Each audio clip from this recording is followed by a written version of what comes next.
I was gonna talk about something current today in politics or something, but as I was looking on various news websites, um, there is so much shit about stuff that matters so little.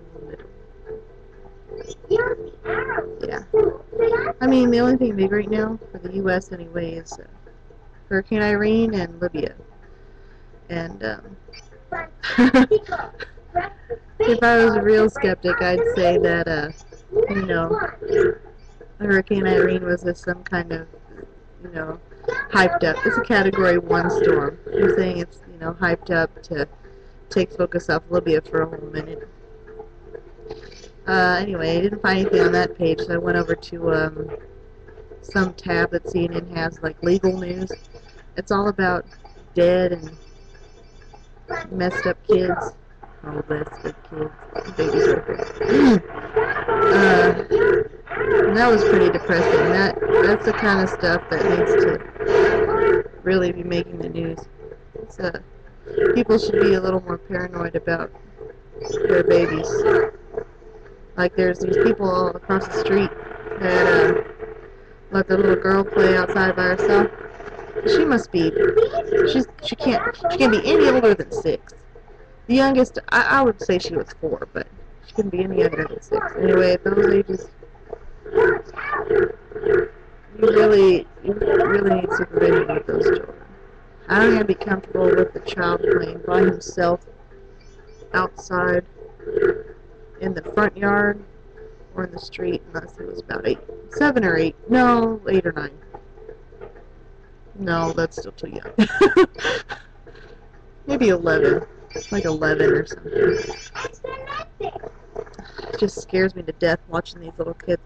I actually did call the cops one time because I was coming out the main street, not in my neighborhood, but I went out to the main street, and there was, I kid you not, 12 children. The youngest of them was probably around 8 or 9 years old. The oldest was 8 or 9. The youngest was maybe 13. No, he had diapers and he was toddling, so maybe 2. Anyway, and there was the Milky Way is a big group of stars, and our planet's inside it. I actually called the cops because I saw not one adult, and there was a big Dodge Ram truck. Those are like 10 feet, not 10 feet tall.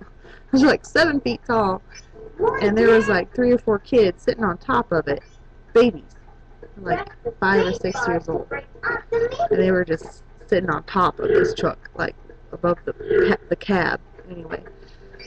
And then they're running out back and forth in the street. I actually had to go like 5 miles an hour because these babies were darting in front of me. One kid I almost hit because he ran at me, and I had to sit there and wait for him to move because he was just standing in the street.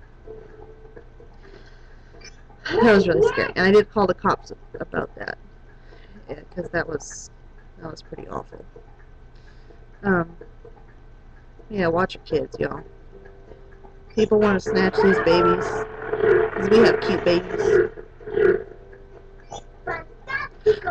We play a password game every day. Sky picks a password, and if you take him anywhere, he's going to ask you what the password is. Even me and his daddy, what's the password? And if we don't know, we have to buy him a treat. Daddy played it off today, and he got some frozen yogurt. But yeah, you should have a game like that with your kids when they're old enough. About 4 or 5 years old. Keeps them safe. And I actually bitched out the teacher. Friday. It's Saturday. Yeah, yesterday, Friday. Because when I came to get him, the first time that I had gone to get him at school, she didn't ask me my name or for my driver's license or anything. Just kind of handed him over. I was like, you can't be doing that. There's an approved list of people that can pick him up. It needs to be one of those people. Like I said, I'm paranoid. It's my baby. You can't can't just leave it to chance like that. Even living in this little country town, you don't chance that kind of thing. It's too important. I guess that's all I have to say today. Stay safe. Play the password game. And, yeah, bye. I don't know what else to say.